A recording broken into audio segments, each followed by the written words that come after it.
Salah satu yang kita boleh belajar kepimpinan Nabi kita, dia seorang yang sangat percaya kepada budaya kerja berpasukan. Ni kita kena ikut tuan-tuan. Kita mengurus masjid ke, di pejabat ke, di sekolah ke, jangan kerja seorang.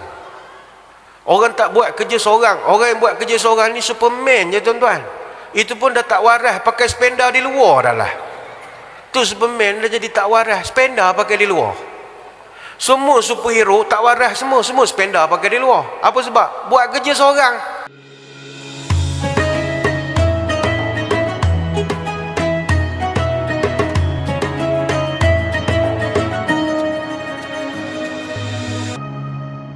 Fil ardi wala fis sama wa huwa samiul alim. Alhamdulillahi hamdan katsiran tayyiban mubarakan fihi kama yanbaghi li jalali wajhika wa li azimi sultanik. Allahumma salli ala sayyidina Muhammadin abdika wa rasulika nabiyil ummi wa ala alihi wa sahbihi wa sallim. Bismillahi babuna tabaraka hitanuna yasin saqfuna kaf ha ya ain sad kifayatuna hamim ain sin qaf himayatuna fasayakfikahumullah wa huwa as-sami'ul 'alim. Sitrul 'arsy masbulun 'alaina wa 'ainullah nadhiratun ilaina bihaulillah la yuqdar 'alaina fallahu khairul hafizha wa huwa arhamar rahimin. Hasbiyallah la ilaha illa huwa alaihi tawakkaltu wa huwa rabbul 'arsyil 'azim. Amma ba'du.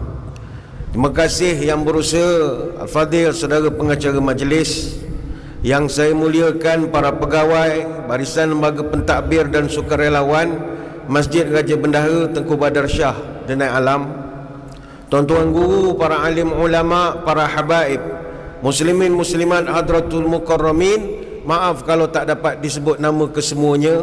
Mana yang besar yang saya tak imbau gelar, yang patut tak dipatutkan, yang tua tak dituakan, yang beradat tak diadatkan, mana dahulu saya kemudiankan. Kau ada di sini datuk datinnya dengan pangkatnya, yang alim dengan ilmunya, yang pulu dengan ulunya. Saya doakan semuanya sejahtera dalam limpahan rahmah dan barakah. Tak dapatlah saya sebutkan satu persatu namanya kerana tidak ada senarainya pada saya. Saya dahulukan dengan penyataan tahmid kesyukuran atas pertemuan pada malam ini. Dan saya diminta menyampaikan satu tajuk, betul seperti yang Al-Fadhil sebutkan tadi. Tajuk dia panjang betul tuan-tuan, macam nak baibar. Saya tak tahu orang faham ke tidak tajuk ini. Asalnya tajuk analisis kepimpinan Rasulullah sallallahu alaihi wasallam dan adaptasi kepimpinan diri secara kaizen. Bayangkanlah, la ilaha illallah. Kalau bagi kursus indoor, okey. Susah nak bawa dalam suasana masjid. Tapi ni musim-musim ChatGPT ni, tajuk ceramah pun dia bahannya cari dalam ChatGPT. Saya ingat pantun tadi pun ChatGPT jugalah kau ya. Hadirin hadirat sekalian, tajuk kepimpinan ni bagus sebab jarang sekali diangkat di peringkat masjid. Jarang kita bercakap atau mendengar huraian secara umum tentang masjid berkaitan Rasul sallallahu alaihi wasallam. Sedangkan tajuk kepimpinan ataupun leadership ini di luar masjid setiap hari orang bercakap tentang topik pemimpin dan kepimpinan, leader and leadership. Di luar masjid, di kedai kopi orang cerita pasal pemimpin, dalam WhatsApp group cerita pasal pemimpin, dalam Facebook orang cerita pasal pemimpin, dalam room TikTok orang cerita pasal pemimpin, di parlimen tak payah cerita lah, memang lubuk cerita pasal pemimpin. Apatah lagi kebetulan kita ni pula berada pada musim-musim yang dipanggil intikhabat tasyri'iyah ataupun pemilihan legislatif. Ada beberapa negeri jiran kita yang akan mengadakan hari raya mereka tak lama lagi. Maka sudah pastilah topik kepimpinan ni benda yang dibincangkan, di kedengaran di mana-mana. Tuan-tuan boleh tengoklah start pada malam ni, kalau live-nya macam-macam. Oh, menteri ni tak betul, ya ni YB ni betul, oh ni Perdana Menteri tak betul, macam-macam. Semuanya menjurus kepada kepimpinan. Tetapi pada malam ini tuan-tuan sekalian, saya tidaklah nak mengajak tuan-tuan untuk membincangkan siapa pemimpin yang tak betul, siapa pemimpin yang salah.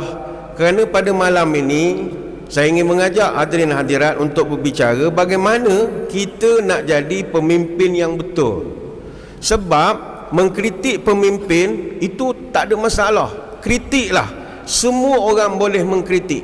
Tetapi untuk menjadi seorang pemimpin yang baik, tak ada orang mampu buat. Dia analoginya sama macam kes imam semayang. Imam ni tuan-tuan, mana tak pernah kena kritik? Kritik semua di masyarakat ataupun jemaah. Ada je tak betul. Imam baca panjang, salah. Baca pendek, salah. Imam lupa senyum, salah. Imam parking depan sikit, salah. Imam lambat sikit, salah. Imam tak pakai stokin, salah. Segala-galanya ada kesalahan. Saya tahu sebab pernah jadi imam. Imam ni hari-hari orang kritik. Nazir masjid, hari-hari jemaah kritik. Taruh bunga kat tangga salah, taruh depan salah, taruh belakang salah, buat lampu gini salah, sejuk sangat salah, panas pun salah, kapek baru salah, tak kapek pun salah, serba salah. Cuba kita tolak yang kaki kritik tu jadi imam sekali. Tuan-tuan akan dapati macam-macam PL. Sebab itu orang kritik imam, suruh jadi imam, belum tentu dia boleh jadi imam. Walaupun segala kritikan dia tu terror betul dengarnya. Sama macam tengok World Cup lah. Tengok World Cup, dia punya kritik la ilaha illallah. Oh ni patutnya gini, patut bola ni gini-gini. Bagi ke dia sekali. Badan gerak, bola tak bergerak. Ada. Oh dia punya kritik siang malam, oh ini patutnya begini, sepatutnya begini. Siang malam pakai jersey, main bola sekali. Dah, kritik ni senang. Sebab itu kalau contoh jadi imam, jadi makmum tak ada syarat. Jadi imam ada syarat. Nak jadi imam ada kriterianya. Kalau di Selangor dia guna Section 93 Enactment. Adalah syarat-syarat nak jadi imam, umurnya dan semacam-macam lagi. Tetapi lebih daripada itu, dalam agama pun ada syarat juga nak jadi imam. Ya umul qauma aqra'uhum li kitabillah fa in kanu fil qira'ati sawa'an fa'lamuhum bis sunnah fa in kanu fis sunnati sawa'an fa aqdamuhum hijratan fa in kanu fil hijrati sawa'an fa aqdamuhum sinan. Nabi bagi tahu nak lantik imam, pertama cari yang paling terror baca Quran. Katakanlah semua kita di sini pandai baca Quran, maka pergi syarat yang kedua, cari yang paling terror tentang hadis, banyak tahu hadis. Katalah semua terror hadis, cari pula siapa yang lebih dulu berhijrah.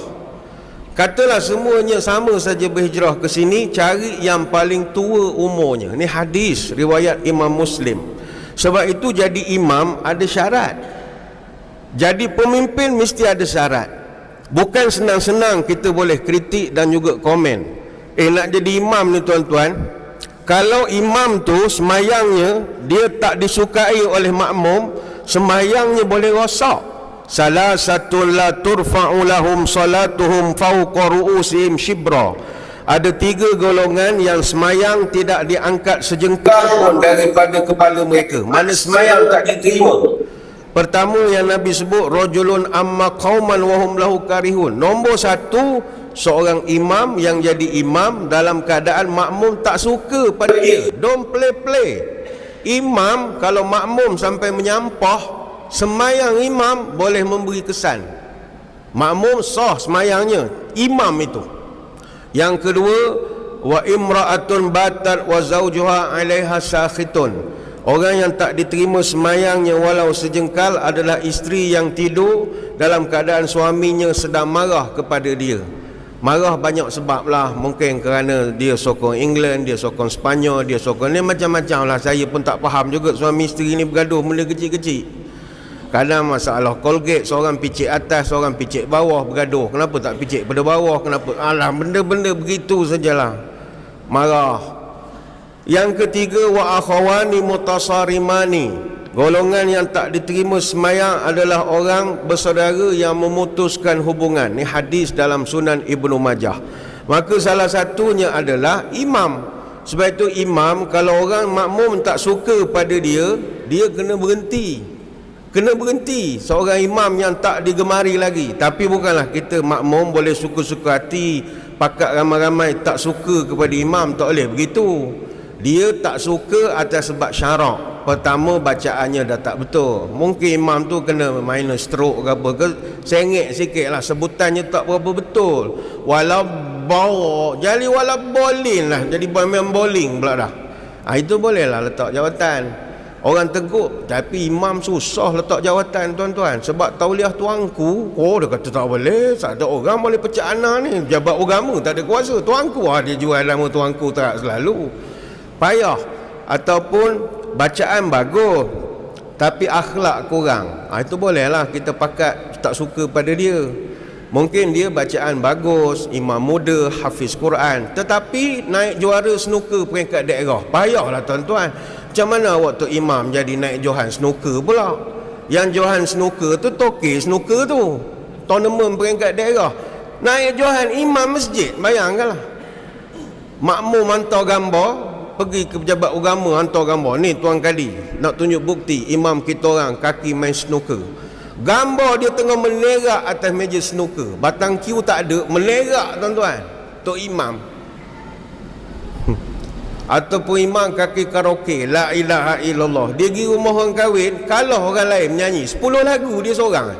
Wah wah wah wah wah, zaman moden rock agaknya, 10 lagu dia main.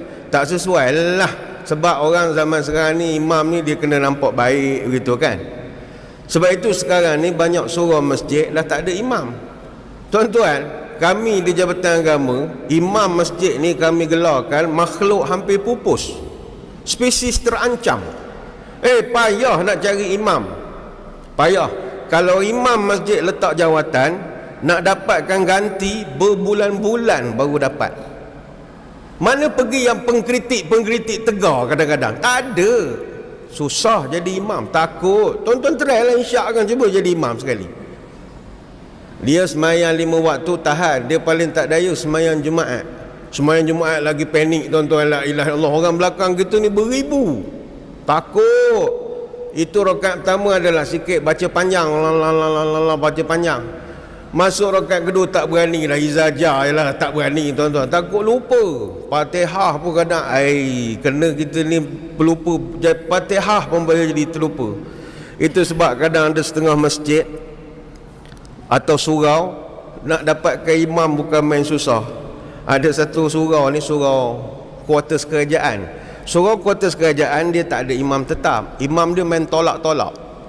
Jadi kebetulan siapa pakai macam ustaz jadi imam. Disebabkan itu seluruh jemaah yang datang maghrib kalau semayang semua pakai jersey bola semua. Sebab bagi dia kalau pakai jersey selamat. Ya tak ya juga, siapa nak suruh imam takkan pakai jersey pula. Dia takut jadi imam.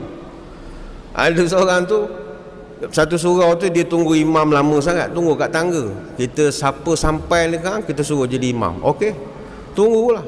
Maghrib masuk, azan, kat 15 minit tak tahu siapa jadi imam. Akhirnya jawatan kuasa buat keputusan, siapa je datang kita tarik jadi imam. Setuju? Setuju. Tunggulah. Tiba satu budak muda datang, baguslah pakai kurta apa semua, bagus, smart lah. Budak tu sampai, AJK terus tarik, mai sini jadi imam. Boleh, no problem. Dia pun semayang. Memang bacaannya bagus, alhamdulillah, siap doa. Orang pun pujilah, terima kasihlah adik, bacaan bagus. Anak siapa ni jarang jumpa duduk asrama ke? Sedap bacaannya. Terima kasih pakcik. Sedap bacaan pakcik. Sedap. Imam yang biasa pun tak sedap macam ni. Itu saya baca tu tak ada air semayang tu. Kalau ada sedap lagi saya baca. Rupa tak ada wuduk lagi. Kenapa tak ambil air semayang? Tak sempat. Sampai-sampai suruh semayang. Saya ingat suruh tunjuk demonstrasi. Susah betul tuan-tuan. Ada orang balik haji, balik umrah, sampai-sampai dia pakai serban, padahal muka pakai serban, memang tolak jadi imam lah. Dia duduk Mekah, memanglah pergi umrah bagus, tapi jadi makmum je pergi Mekah, mana pernah jadi imam. Bila balik pakai dengan jubah mahal apa semua, imam tolak ambil berkat, katanya tak ada dosa.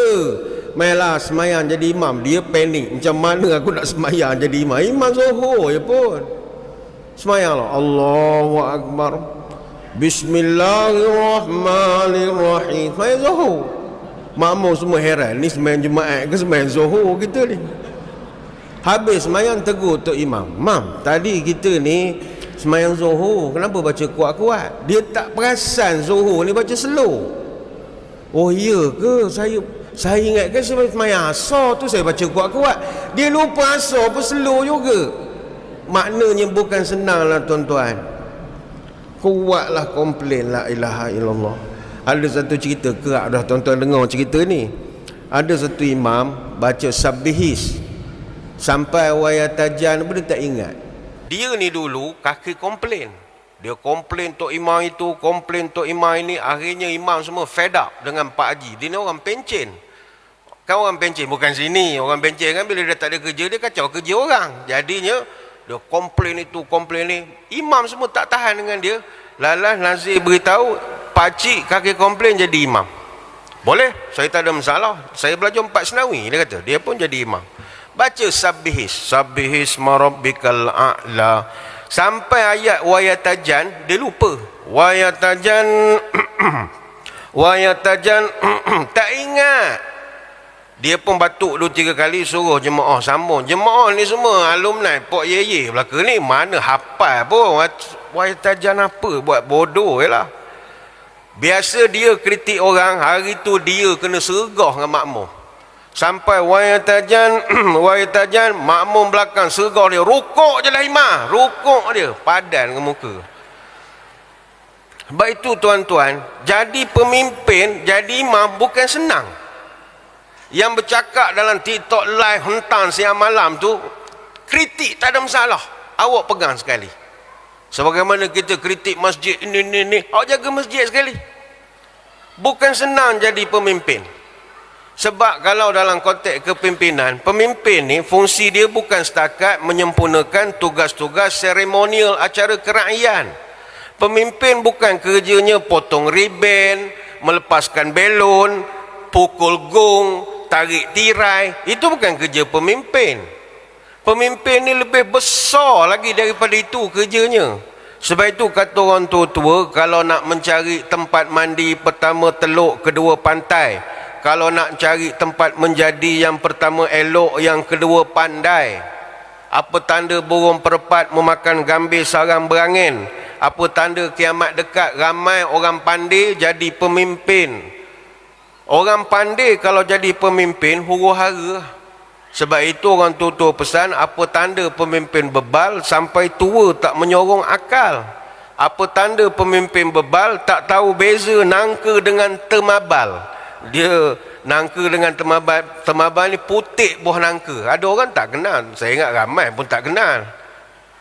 Tanda pemimpin dungu dan bebal, dada kosong, akal sejengkal, bercakap tidak berhujung pangkal, memimpin bagai kehilangan akal, diberi nasihat telinganya tebal, rakyat sengsara negeri tertinggal, dijadikan pemimpin pasti menyesal. Panjanglah nasihat orang tua-tua. Maka kita nak melihat malam ni, apa maksud pemimpin? Pemimpin ni, takrifnya saja ada 350 takrif. Kalau di kalangan orang tua-tua dalam perbilangan Melayu, ada banyak ungkapan tentang pemimpin dan kepimpinan. Disebutkan oleh orang tua-tua, pemimpin ni siapa? Pemimpin yang didahulukan selangkah, yang ditinggikan seranting, yang dilebihkan serambut, yang dimuliakan sekuku, yang diberikan kepercayaan, yang diberikan kekuasaan, yang diberikan beban berat, yang diberikan tanggungjawab, yang diikat janji dan sumpah, yang disimpan petua amanah. Siapa pemimpin? Dikemukakan oleh rakyatnya, dimuliakan oleh kaumnya, didudukkan pada patutnya, ditegakkan pada layaknya, yang dikukuhkan dengan adatnya, yang ditinggikan dari orang banyak, didahulukan dari orang ramai, diutamakan dari orang biasa, yang diikat janji dan sumpah. Apa fungsi dan kedudukan pemimpin? Bagaikan kayu besar di tengah padang, rimbun daunnya tempat berteduh, kuat dahannya tempat bergantung, besar akarnya tempat bersila. Yang jauh mula nampak, yang dekat mula bersua, yang tingginya menahan angin, yang rendahnya menahan lapah. Pemimpin ni kata orang tua-tua, cerdiknya penyambung lidah, beraninya pelapis dada, alimnya tempat berfatwa, bijaknya tempat beramanah, sabarnya tempat mengadu, adilnya tempat bertimbang, benarnya tempat berpijak, bijaknya tempat berguru, teladannya tempat meniru. Karam di laut jadi pelampung, panas di darat jadi penaung, basah di hilir jadi penudung, patah di hulu jadi penyambung. Seorang pemimpin itu bertaring, tidak mengerkah, berkuku, tidak mencakar, berpengetahuan, tidak membodohkan, berani, tidak melesi, besar, tidak melendan, bertaji, tidak memupuh. 3 hari tak habis baca. Dia punya banyaknya perbilangan tentang siapa pemimpin. Banyak sangat huraian tentang pemimpin. Timbul satu perbincangan. Kenapa dalam alam Melayu banyak perbilangan tentang soal kepimpinan? Orang Melayu paling banyak kata-kata nasihat kepada pemimpin. Apa sebab? Sebab bangsa Melayu adalah bangsa yang sangat berpengalaman luas soal kepimpinan.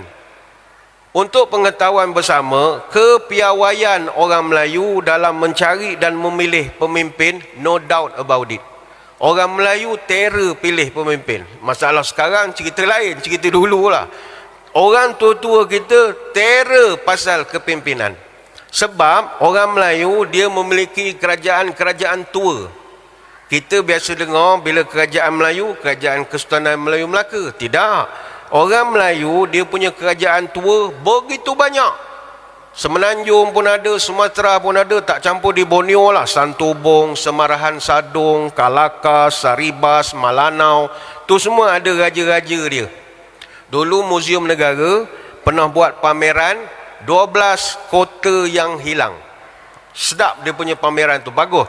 Dia buatkan kota-kota yang jarang kita dengar. Funan, Chenla ataupun Zenha, Angkor, Kerajaan Khmer, ataupun Ravavati, Champa, Langkasuka, Kedah Tua, Sriwijaya, Selendra, Mataram, Majapahit. Dia ada banyak kerajaan-kerajaan yang dah hilang. Kalau kerajaan Melayu yang paling awal, sejak abad pertama Masihi lagi, Kerajaan Funan. Kerajaan Funan di Sungai Mekong. Punyalah tua kerajaan ni, dia dah wujud 500 tahun sebelum kerasulan lagi. Sebelum Nabi itu dilantik menjadi Rasul, dia dah memerintah 500 tahun Kerajaan Melayu ini. Abad kedua Masihi, kita ada Kerajaan Kedah Tua ataupun Kataha di Sungai Mas dan juga Lembah Bujang. Orang panggil Langkasuka. Yang mana Kerajaan Langkasuka ni juga, Kerajaan Kedah Tua, Kataha, Langkasuka ni semua belah kita. Kemudian ada juga abad kedua Champa. Champa ni sebelah selatan dengan tengah Vietnam. Kemudian kita ada Kerajaan Gangga Negara. Gangga Negara ni pantai barat tengah Semenanjung.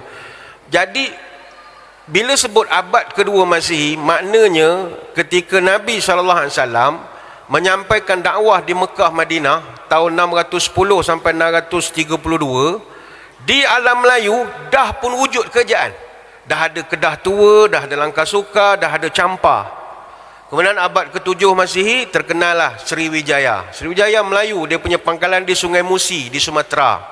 Kemudian abad ke-11 Kerajaan Melayu Jambi di Sumatera. Abad ke-12 Masihi Damasraya ni di Sumatera Barat. Kemudian abad yang ke-13 Masihi Kerajaan Temasek ataupun Singapura. Dan yang masyhur abad ke-15 lah Kesultanan Melayu Melaka. Jadi orang tua-tua kita bab pemimpin champion. Sebab kita memiliki kerajaan-kerajaan tua, kita faham macam mana nak beri nasihat jadi pemimpin. Sebab itu tuan-tuan, malam ini saya tidaklah nak bercakap tentang siapa yang patut jadi pemimpin, siapa patut jadi imam, siapa patut jadi nazir masjid, siapa patut jadi yang berhormat, siapa patut jadi menteri, siapa patut jadi Perdana Menteri, atau kita nak bercakap soal politik kepimpinan daripada segi parti. Itu perbincangan yang tak pernah habis. Semua topik itu saya gelar istilah agree to disagree lah. Tuan-tuan ada pendapat, saya ada pendapat, masing-masing ada pendapat. Sebab kalau politik ini art of power struggle, art of seni, dia seni. Seni ni benda subjektif tuan-tuan. Sebab itu bila hari ni berita penamaan calon di sebuah negeri, kita tengok ada strategi baru, coalitions, electoral cooperation. Itu kan satu seni. Maknanya bagaimana dia nak dapat atau pertahan kuasa itu, dia ada cara-cara dia. Dan kita tak payah marah benda begini. Sebab kuasa ni, jangankan orang politik, imam masjid pun payah letak jawatan. Dengan kuasa yang JAKIM bagi 800,500 je, tapi dia punya pertahankan apa nak jadi-jadilah. Bertongkat boleh sanggup tugas lagi. Jangankan tok imam, juru nikah, penolong pendaftar nikah cerai rujuk di karya-karya, pergi menikah orang, sain tu dah menggigil. Tak berapa nampak dah kertas. Nak selok kertas pun air liur pun tak ada. Tapi tak letak jawatan. Orang muda ramai. Ni bukan cerita sini, cerita di Pahang. Tak nak letak. Bila tanya ngapa tak nak letak? Anak ni tuanku lah. Dia jual nama tuanku ya. Ini pula jadi orang politik, ada jawatan esko, menteri. Lagilah payah tuan-tuan yang sedang jadi tok imam pun payah. Jadi pengusi JKK pun payah nak berhenti. Kadang tu saya dengar cerita, jadi AJK masjid pun gaduh juga. AJK masjid jaga hidangan je pun. Urus dengan catering je pun. Tak letak sebab bagi dia maruah kalau dia ditukarkan. Maka apatah lagi orang politik. Politik ni asasnya siapa dapat apa, macam mana nak dapat, bila boleh dapat. Ini politik. Politik ni peluang dan keupayaan menguasai peluang. Politik ini kemampuan untuk menukar peluang menjadi laba yang menguntungkan. Politik ini memanfaatkan laba yang diperolehi untuk teguhkan penguasaan dan kekuasaan. Sebab itu dalam politik jangan cerita soal moral. Hari ini kawan, esok musuh. Hari ini musuh, esok kawan. Dalam politik tidak ada kawan yang kekal, tidak ada musuh yang kekal. Sebab itu kita tak bawa topik ini. Sebab tidak ada moral, tidak ada perbicaraan moral dalam soal power struggle ini. Sebab itu malam ini saya nak membawa kita selangkah lebih mendalam lagi.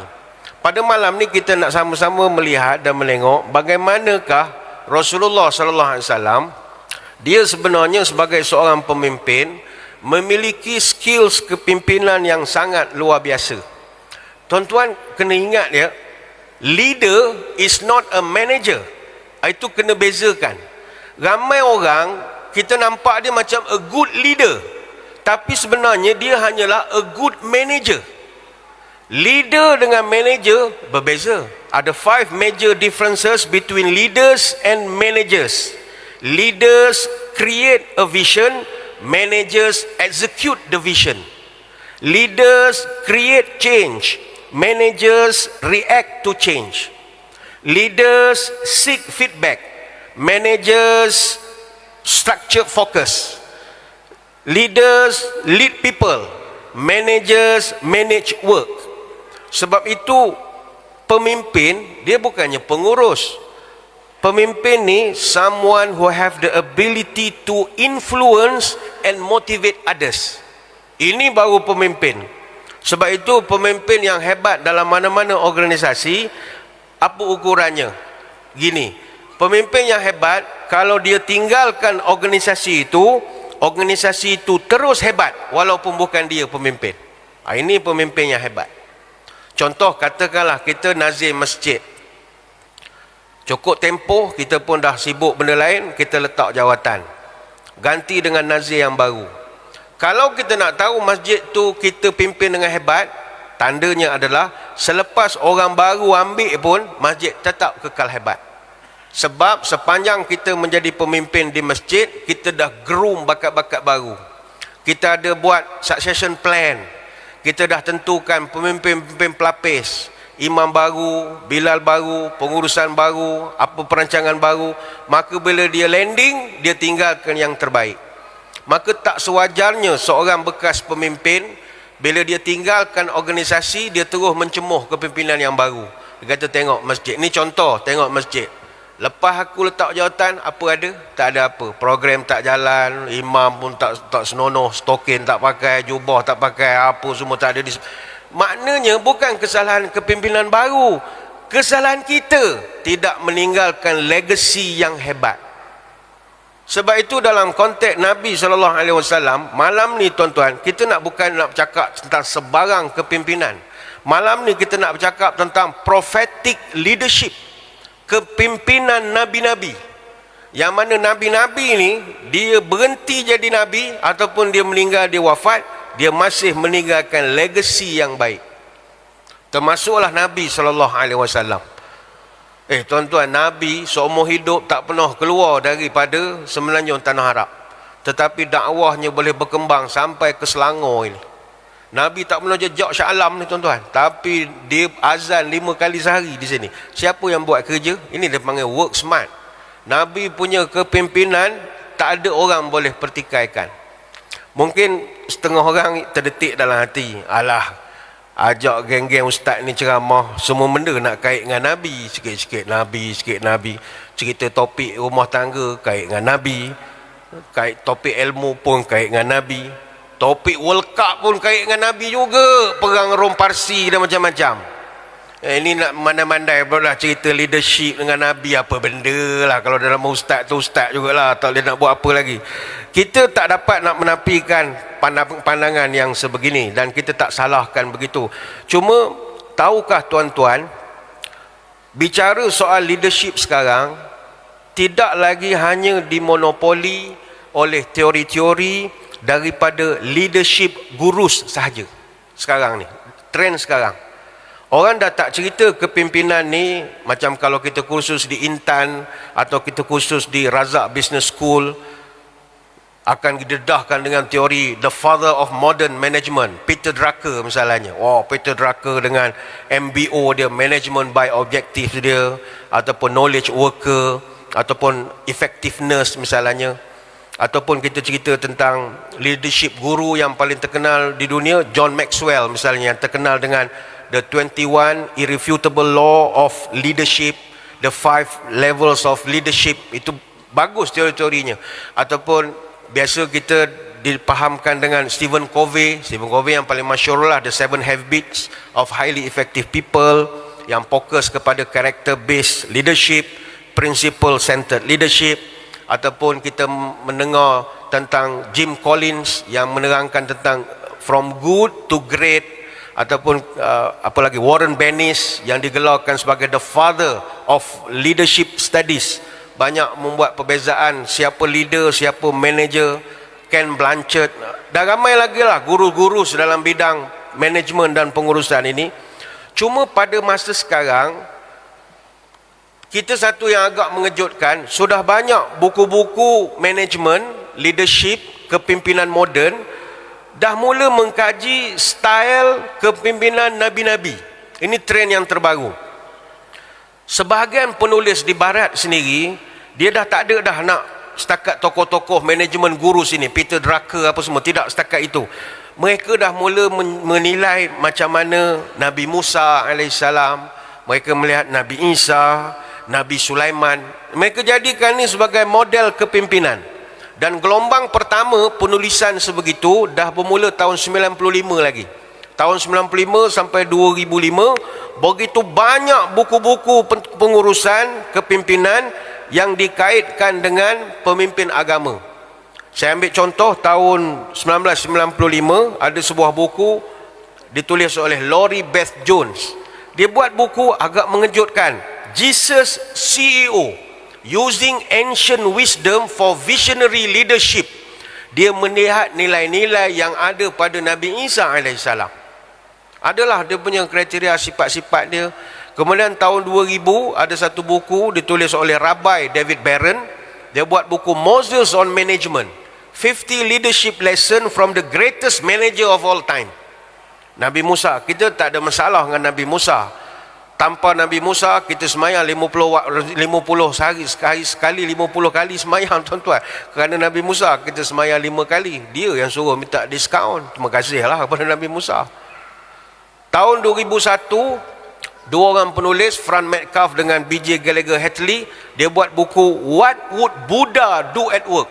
101 Answers to Workplace Dilemma. Dia melihat macam mana kalau Gautama Buddha menjadi seorang pemimpin, jadi CEO, apa dia akan buat.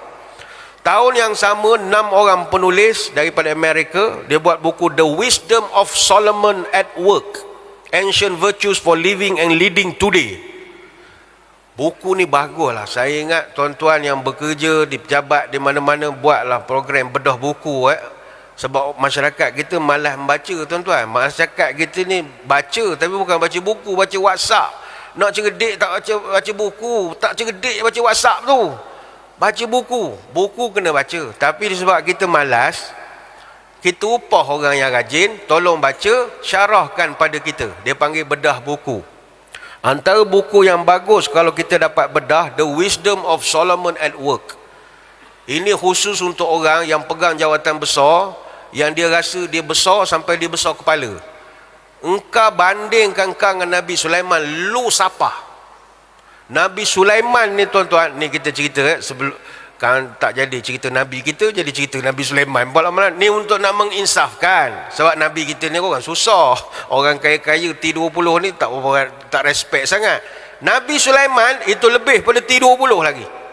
Nabi Sulaiman ni pertama dia seorang raja.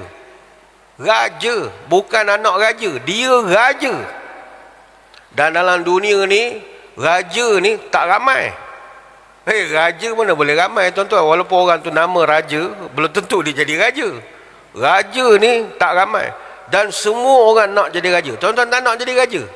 Sedap jadi raja. La ilaha illallah. Keluar ada escort, ada rider. Relax, tak ada fikir traffic jam, tak ada apa. Relax, hidup relax je.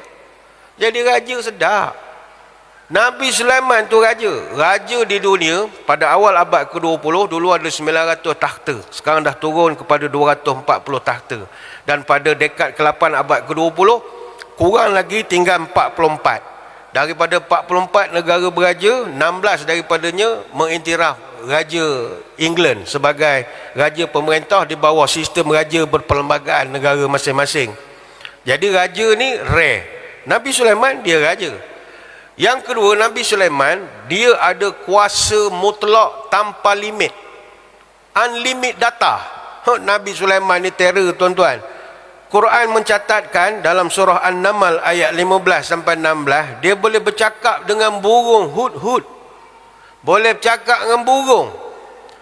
Dia boleh memahami bahasa semut, surah An-Naml ayat 18. Dia boleh perintah angin, surah Sad ayat 36.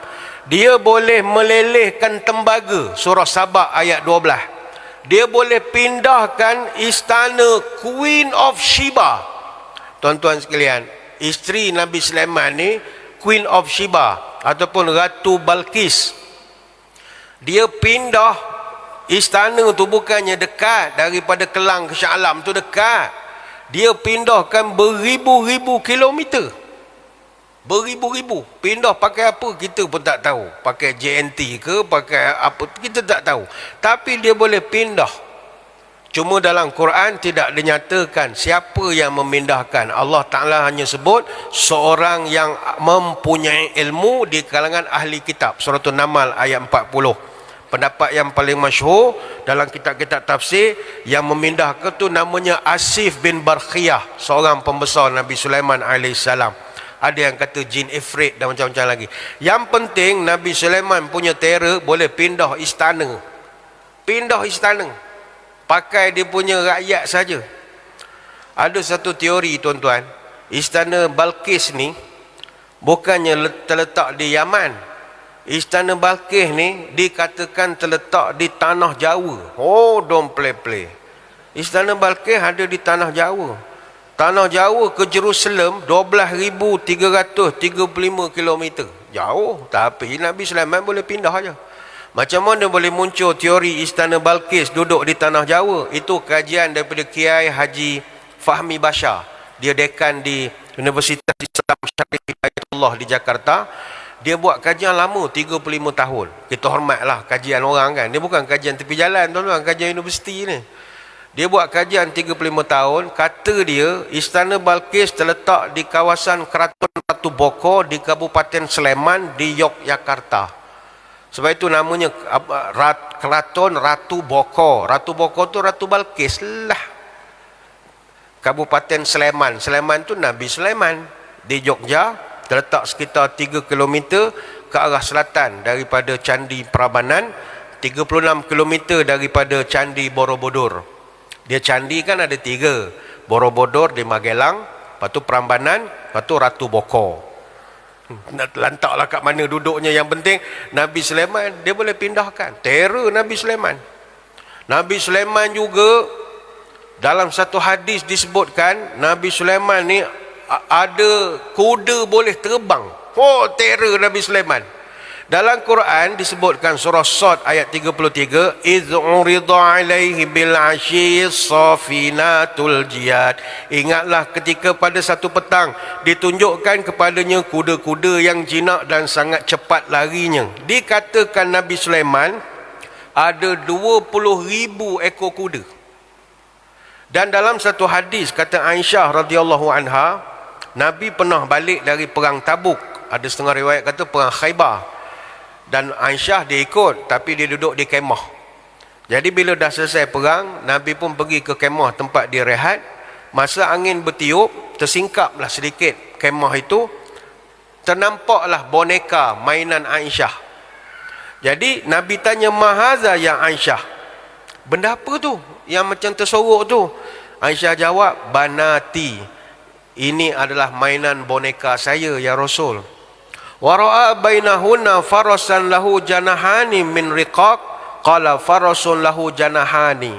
Kemudian Nabi kata, kenapa kuda tu ada 2 sayap? Kenapa kuda ada sayap pula? Maka Aisyah pun kata, amma sami'ta anna li Sulaiman khailan laha ajnihatan.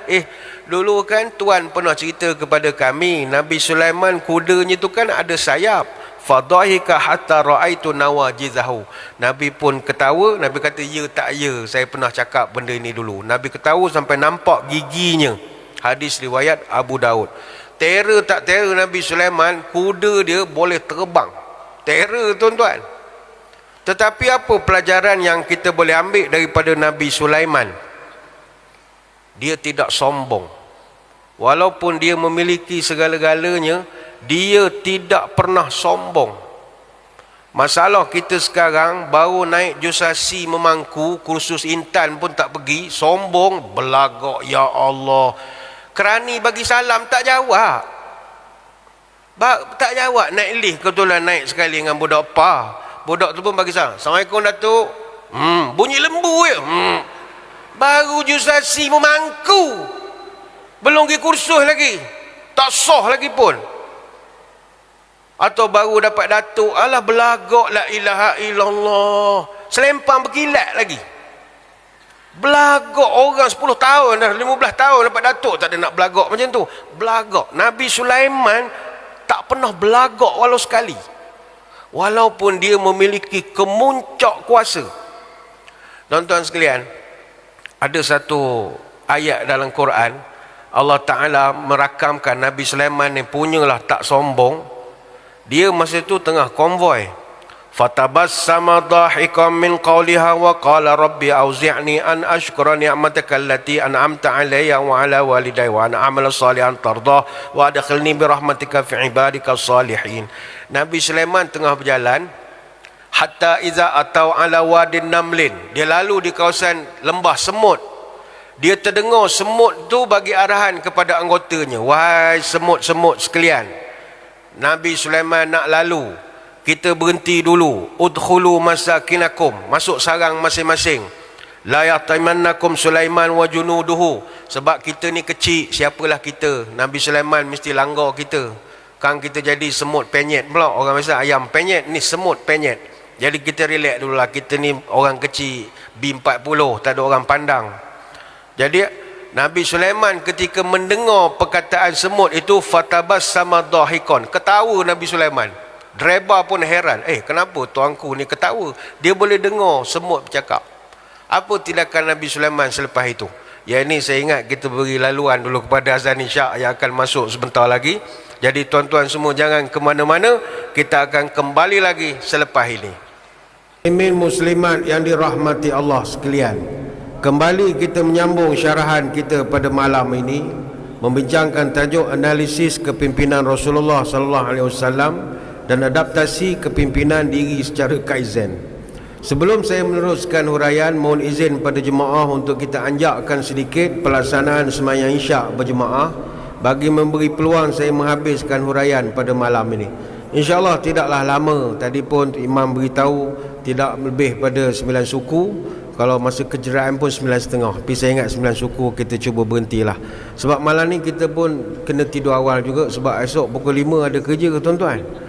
Esok Perancis lawan England. Nak melengok penentuan tempat ketiga.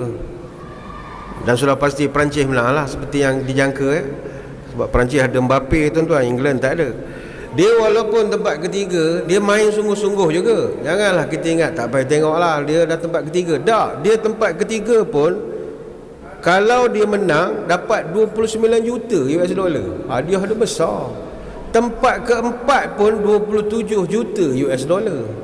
Tak, kalau nak jadi champion tu 50 juta lah dia punya hadiah kemenangan dia.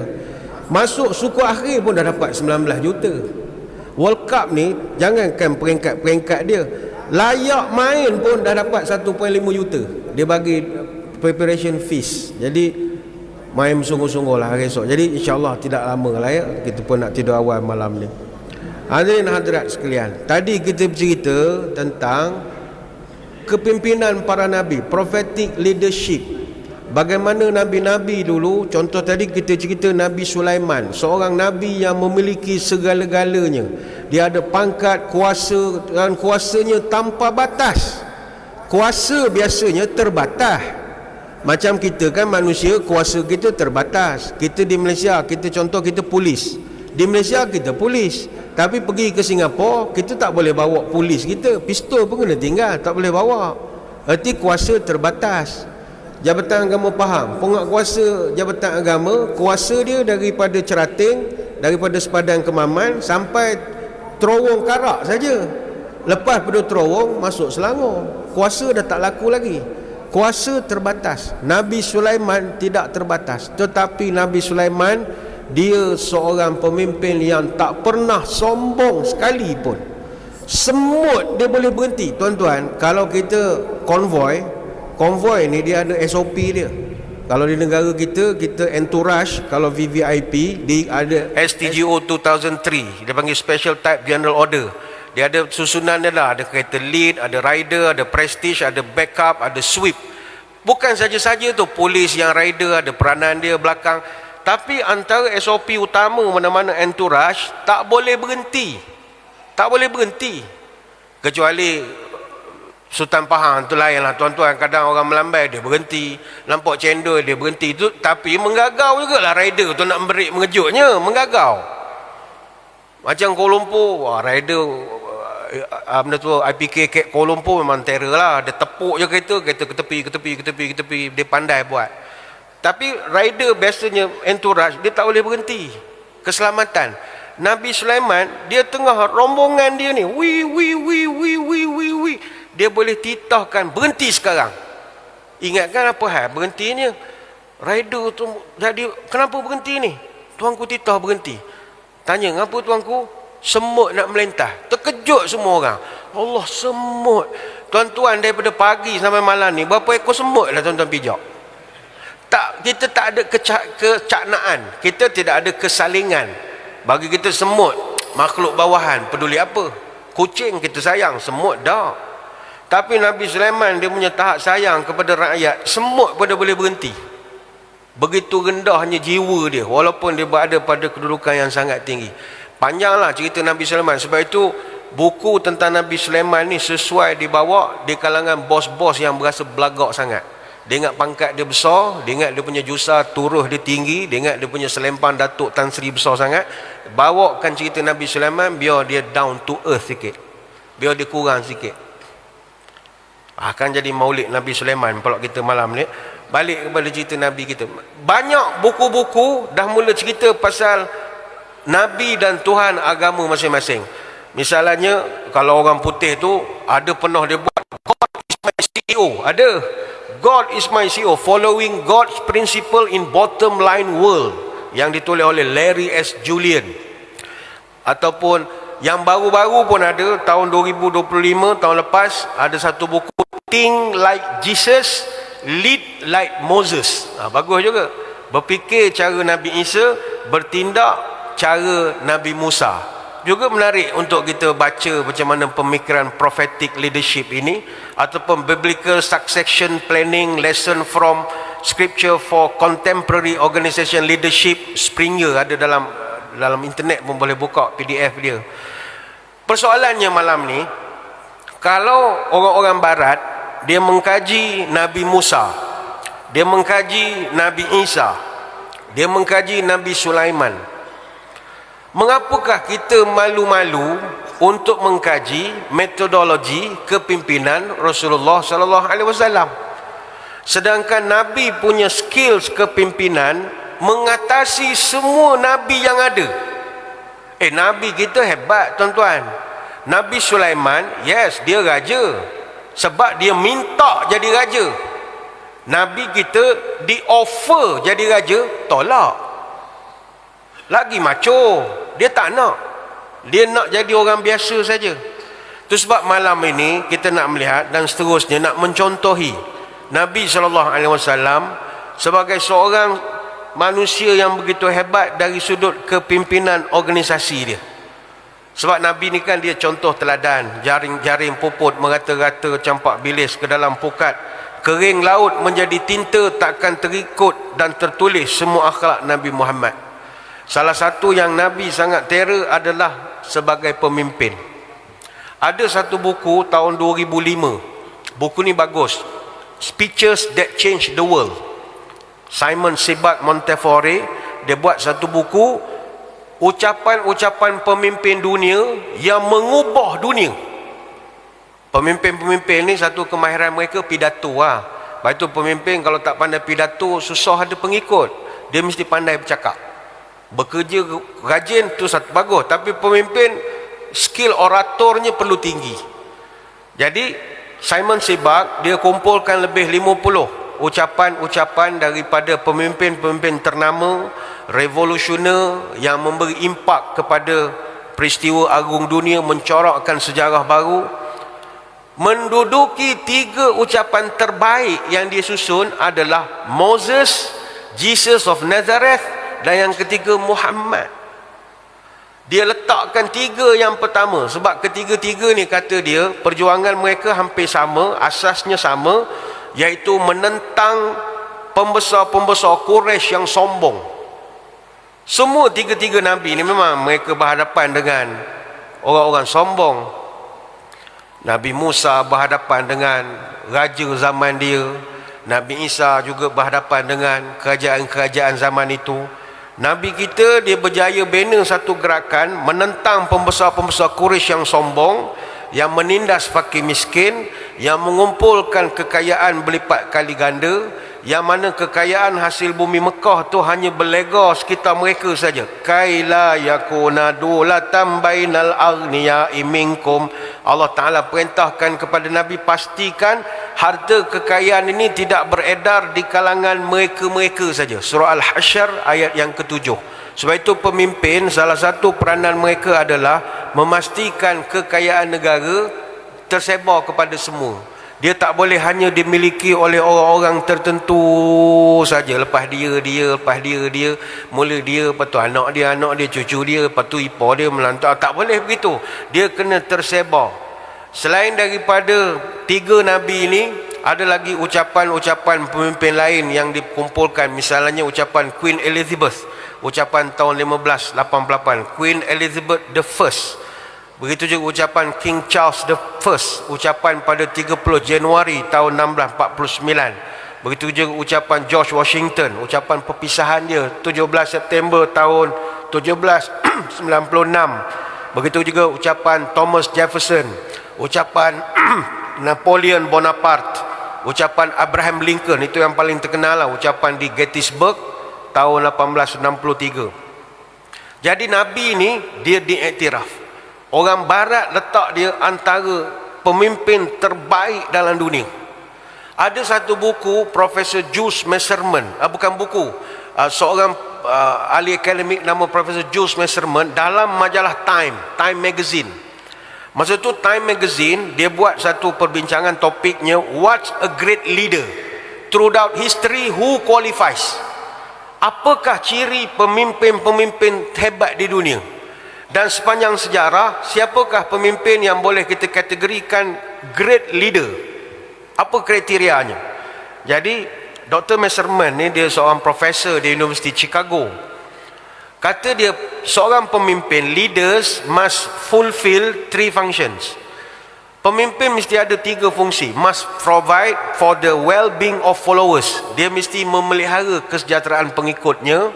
Yang kedua, must provide a social organisation in which people feel relatively secure.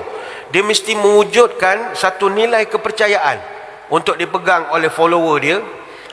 Yang ketiga, dia must provide his people with one set of beliefs. Dia mesti ada satu sistem yang selamat dan terjamin, dipercayai.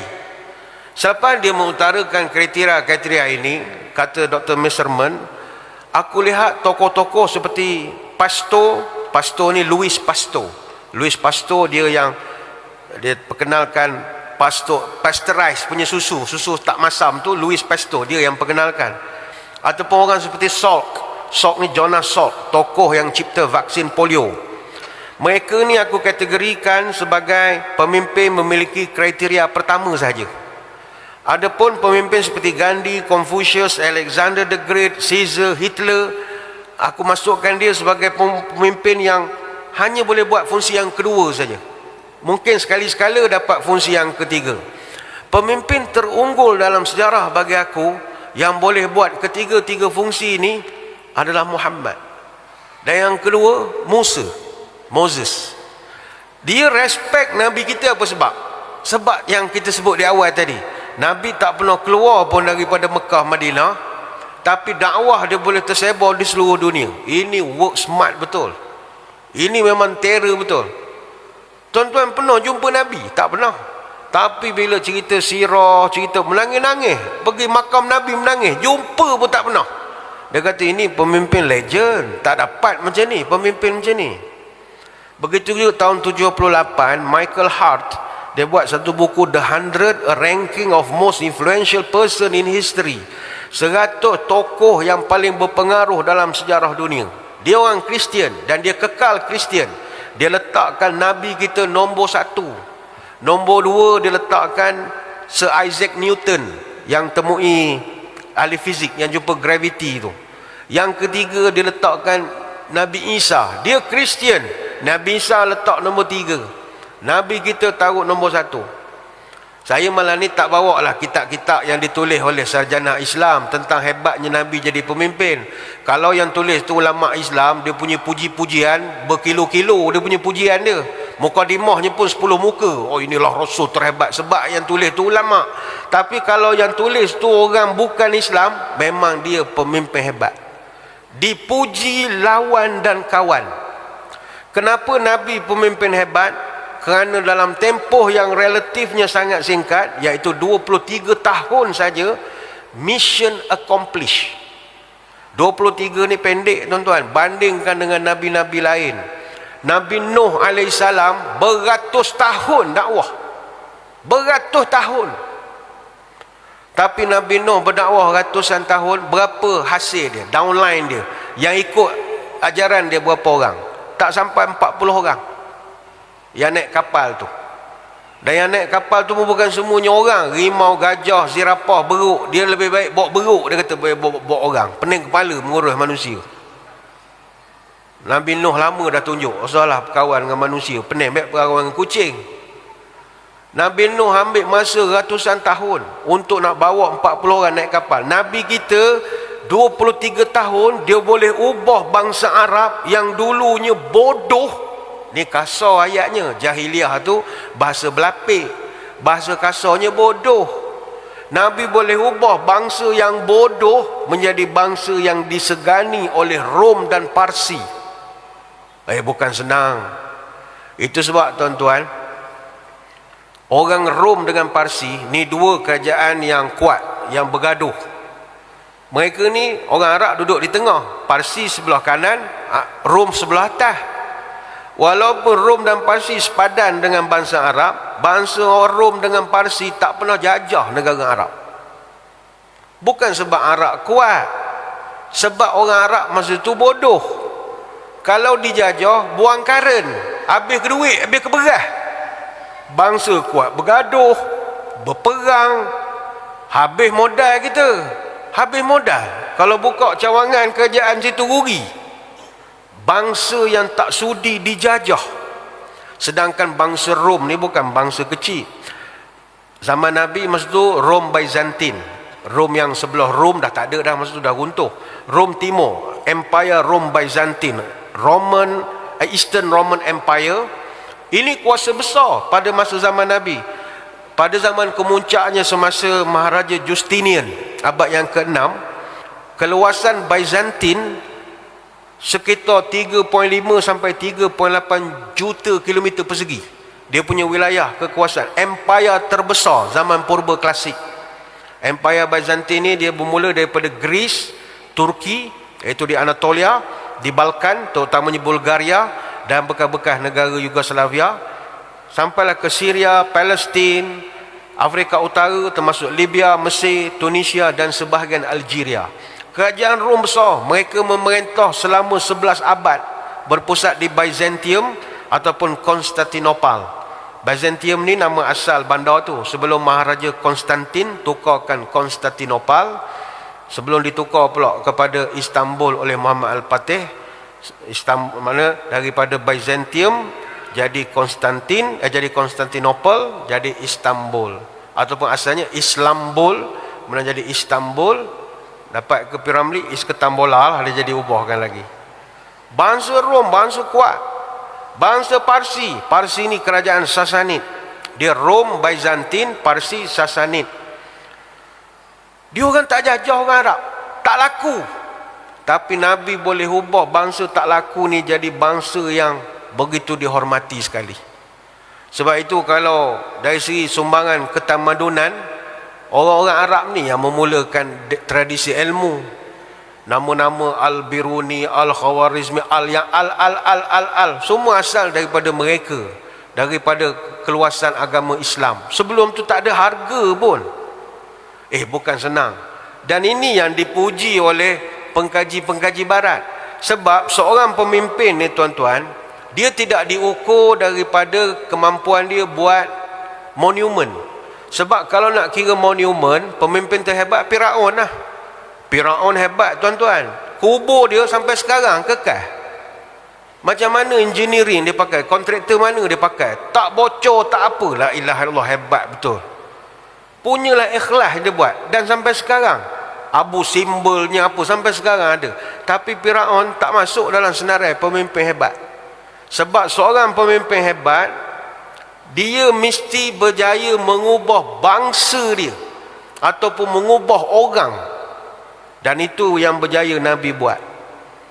Negara kita, semua Perdana Menteri mengaku surrender mengubah bangsa. Mengubah negara boleh. Tun M, dia sendiri pernah cakap dalam buku dia, dia boleh buat macam-macam. Dia boleh buat KLCC, dia boleh buat Lita Lumba, dia boleh buat KLIA, macam-macam, plus highway, semua fasiliti negara dunia pertama. Tetapi dia mengaku sampai dia berhenti, dia tak mampu nak ubah minda rakyat. Cara budaya masyarakat tak boleh ubah. Masih budaya harap bantuan, masih budaya tak boleh nak kena ada sokongan, tak boleh berdiri sendiri, tak boleh bersaing, apa lagi, malas membaca.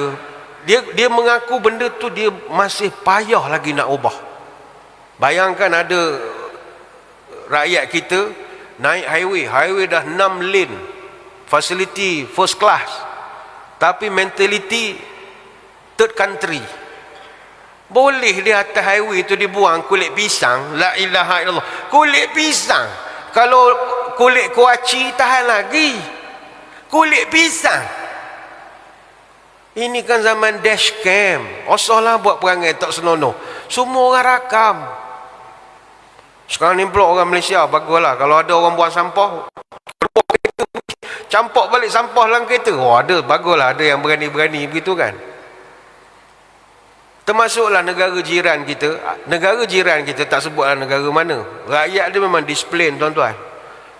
Nak naik bas beratur, naik kereta api beratur, sampah tak ada bersih, chewing gum pun tak boleh, semua disiplin. Tapi bila dia pergi negara orang, masuk sepadan je, terus berubah. True colours dia keluar balik. Terus bawa kereta macam orang gila, tak ada nak beratur, tak ada nak apa, tak ada apa dah. Bukan senang nak groom dia jadi sehebat itu. Tapi Nabi SAW Dia boleh ubah beberapa orang yang ada di zaman baginda menjadi manusia-manusia yang hebat. Saya ambil contoh Sayyidina Umar Al-Khattab radhiyallahu anhu. Umar Al-Khattab ni tuan-tuan, kalau istilah saya, ni istilah saya, bukan menghina Sayyidina Umar. Sayyidina Umar ni dulu, kalau istilah saya, dia ni masa muda jahat macam setan. Masa muda.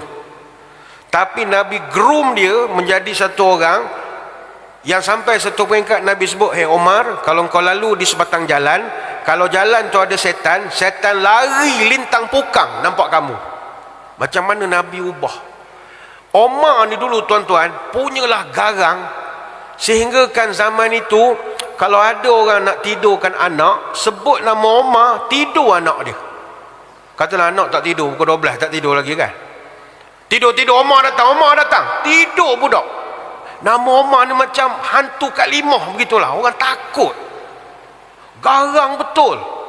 Kan Umar Al-Khattab orang hijrah sembunyi-sembunyi, dia hijrah terang-terang, bawa pedang pergi dekat Kaabah, siap offer lagi, siapa nak halang aku nak pergi ke Yasrib, ke Madinah, engkau orang ada masalah ke tidak? Siapa yang nak anak dia jadi yatim, halang aku sekarang. Siapa yang nak isterinya dibalu, halang aku sekarang. Siapa yang nak maknya hilang anak lelaki, halang aku sekarang. Diam semua orang, buat-buat tak dengar je masing-masing. Tak berani. Omong garang tuan-tuan. Tapi macam mana Nabi boleh groom dia jadi satu orang yang tengah malam dia dengar anak orang menangis, dia tak boleh tidur sampai pagi.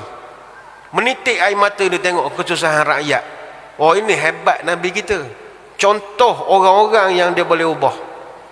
Soalnya, apa sebab Nabi boleh buat? Ini pengkaji barat punya pandangan ya. Mereka kata Nabi kita ni, salah satu yang kita boleh belajar kepimpinan Nabi kita, dia seorang yang sangat percaya kepada budaya kerja berpasukan. Ni kita kena ikut tuan-tuan. Kita mengurus masjid ke, di pejabat ke, di sekolah ke, jangan kerja seorang. Orang tak buat kerja seorang. Orang yang buat kerja seorang ni Superman je tuan-tuan. Itu pun dah tak waras, pakai spender di luar dah lah. Tu Superman dah jadi tak waras, spender pakai di luar. Semua superhero tak waras, semua spender pakai di luar. Apa sebab? Buat kerja seorang. Awak tak ada masa rehat, semua benda beban atas kepala awak. Orang terbakar cari awak, orang semua cari dia. Sebab dia tak ada succession plan, dia tak delegate kuasa. Nabi kerja pasukan. Sebab itu orang Melayu daripada dulu kita dididik dengan cerita-cerita seperti Hang Tuah. Hang Tuah tu sastra sejarah. Mana sastra yang sejarah yang disastrakan. Hang Tuah ni, watak dia ni hero. Dia ada keris tameng sari. Tetapi Hang Tuah masih ada 4 sahabat dia yang lain. Maknanya orang tua-tua tu nak didik anak cucu, engkau hebat macam mana, engkau mesti ada pasukan. Hang Tuah tu hebat, tapi dia ada Hang Jebat, Hang Lekir, Hang Lekiu, Hang Kesturi. Nak menunjukkan Hang Tuah hebat pun masih ada pasukan. Dia Melaka zaman itu, Hang Tuah 5 bersaudara ni memang digeruni. Takut orang dengan kerajaan Portugis. Dia pernah nak serang Melaka zaman Hang Tuah, tak berani dia. Dia pernah hantar satu pasukan special brand dia pergi buat cek lah, boleh serang ke tidak. Dia orang parking kapal, pergi masuk Melaka. Dia buat kajian sebulan, kutip data apa semua, kesimpulan buat tak boleh serang. Selagi ada Hang Tuah dan saudara-saudara dia, Hang Jebat, Hang Lekir, Hang Lekiu, Kasturi, kita tak akan menang. Sebab dia punya army dia sangat taat kepada dia, navy dia begitu kuat. So tak boleh serang, tak boleh serang. Balik. Tiba mereka fikir takkan balik kosong. Kita ni duit minyak, duit apa, carilah sikit tengah-tengah jalan, mana-mana boleh kita cari hasil, bawa balik ke Lisbon. Okeylah, singgah Langkasuka. Kedah sekarang lah, di belah-belah Langkawi tu dia singgah. Hantar SB pergi buat siasatan. Bolehlah kita serang Kedah sekali. Dapat bawa balik emas ke apa ke, turun. Tak sempat 3 hari balik lah. Tadi di Melaka sebulan buat kajian, di Kedah 3 hari je naik kapal. Cepat balik, tak boleh serang sini. Kenapa pula? Boh, di Melaka tu Hang Tuah 5 saudara je, tak boleh serang. Sini boh, semua hang boh, tak lepas kita. Hang pi mana, hang tak ada akal ke? Semua hang. Itu Kedah, Kekal, Negeri Melayu tak sekutu, tak pernah dijajah oleh siapa-siapa. Dia ramai sangat hang. Melaka baru ada 5 hang pun kuat. Ni semua hang. Ini cerita saya rujuk dalam majalah gila-gila. Tuan-tuan jangan percaya pula. Kata kau adik-adik kita jawab dalam SPM. Sudahlah SPM wajib lulus sejarah. Dia ban ke ceramah kita. Ni majalah gila-gila. Jadi kerja ramai-ramai. Allahyarham Tan Sri P. Ramlee. Kenapa cerita dia mengusik jiwa kita sampai sekarang? Kalau tuan-tuan perasan, P. Ramlee sangat yakin kerja berpasukan. Sebab itu di dalam filem-filem dia tak tonjolkan diri dia seorang. Dia mesti ada kawan-kawan dia. Kalau Bujang Lapuk ada Sudinnya, ada Ajiznya, dia sendiri jadi Ramlee. Dalam misalnya Do Remi, dia ada Ibrahim Dinnya, dia ada A.R. Tompelnya, dan dia sendiri menjadi Do. Dalam cerita Labu Labi ada M. Zain sebagai Labi, dia sebagai Labu, dia sebagai Labu, dia sebagai Labi. Lepas tu ada Udo Omar, 3 Abdul. Dia sangat percaya buat kerja secara beramai-ramai. Sebab dalam apa-apa juga perjuangan, kita takkan mampu buat seorang. Saya pernah mengurus masjid. Kalau seorang buat kerja, pengsan kita tuan-tuan. Sebab orang komplain, orang apa, seorang sakit kepala. Zaman sekarang pula orang mesej, zaman sekarang pula zaman sispa saja tuan-tuan. Salah sikit sispa, salah sikit sispa. Tapi kalau kita buat berpasukan, semua bertanggungjawab. Hidup macam main bola lah. Kita tengok World Cup tu, kena tengok falsafah hidup juga. Mana-mana pasukan, dia tak boleh mengharapkan satu orang pemain saja. Kalau dia harap seorang pemain tu, kalau pasukan lawan belah tengah dia kontrol, kekang kaki pakai gari, tak bergeraklah orang lain. 5-5 marking seorang, tak boleh skor gol juga. Pemain tengah kena pegang, striker kena pegang. Nak skor apa? Sebab itu dalam bola masing-masing ada peranan. All men in all profession in one commitment. Jaga gol saja. Ada pertahanan back kanan kiri, ada wing kanan kiri, ada pemain tengah, ada striker. Semua orang ada peranan masing-masing. Jangan buat kerja orang. Awak jaga gol, naik ke atas, tinggal posisi. Kenapa tinggal? Demi perjuangan. Saya akan naik berjuang bersama-sama. Siapa nak jaga gol? Kau jaga je lah gol diam-diam. Oh tak, ini perjuangan, jihad. Jihad apa? Jaga gol itulah jihad engkau. Masing-masing ada peranan. Sebab kita pegang kepada satu prinsip, if you want to go fast, go alone. But if you want to go far, let's go together. Kalau kita nak cepat sampai, jalan seorang. Tapi kalau kita nak jalan jauh, mari kita jalan bersama-sama. Maka inilah yang dipegang oleh Nabi SAW, yang menjadikan baginda begitu efektif sekali sebagai seorang pemimpin pada zaman baginda. Banyak nak diterangkan, tapi saya kira sekadar itulah sembang-sembang pada malam ini. Saya mengucapkan ribuan terima kasih di atas undangan. Mohon maaf sebarang kekurangan. Moga-moga bertemu pada lain-lain kesempatan. Mohon maaf kepada jemaah sekiranya tajuk kita pada malam ini agak berat sedikit huraiannya. Saya tak tahulah apa ke masjid ni dikehendak.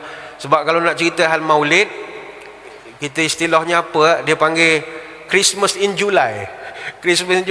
Christmas mana sebelum musim. Jadi orang tak masuk lagi dalam benda itu.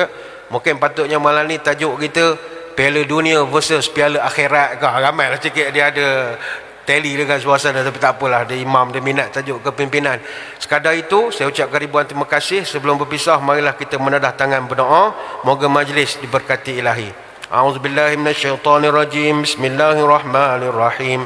Allahumma salli wa sallim ala Sayyidina Muhammad salatan tukhrijuna biha min zulumatil wahmi.